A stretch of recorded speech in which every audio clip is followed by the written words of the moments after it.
quick recap of the week, and we begin with President Trump, the abusive father America will be talking about in therapy for the next 40 years.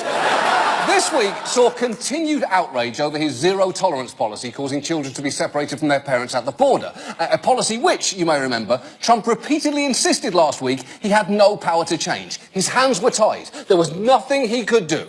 Well, guess what? In a rare political retreat, President Trump today ordered an end to the policy of separating migrant families who enter the country illegally. Yes, Trump claimed he couldn't do a thing, and then he did it, which is a little strange because he usually claims he can do things and then doesn't do them, like draining the swamp or locking up Hillary or attending Tiffany's Sweet 16. It's been 8 years, Tiff. Time to leave the Radisson. Unfortunately, that executive order has some significant hitches, because while families will now not be separated, that's because they'll be detained together. And under current rules, the children can't be held in detention facilities for more than 20 days, which means less than 3 weeks from now, they could start splitting families up all over again. And remember those 2,000 children who've already been separated from their parents? What exactly is the plan to deal with them? Now the Trump administration has released a general plan for bringing separated families together. But major pieces are still missing, including a clear timeline on just how long it would take and how it would get done. Well, hold on, because those are some pretty major pieces to leave out. In fact, it's all the pieces. How long it will take and how it will get done are the whole plan.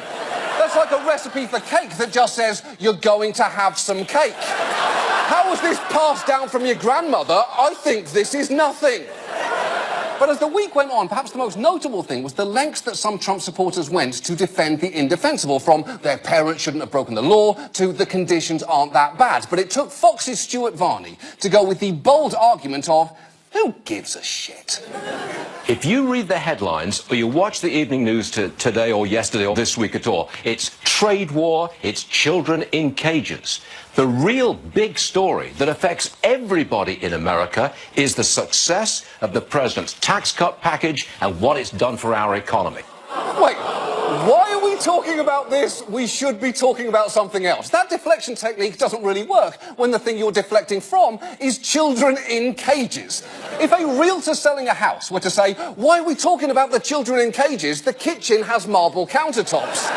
The only acceptable response would be, because they're children and they're in cages, someone needs to let them out, you fucking monster. But for everybody's sanity, let's talk about something that is not the Trump administration. Let's talk about Norway. You know, one of these.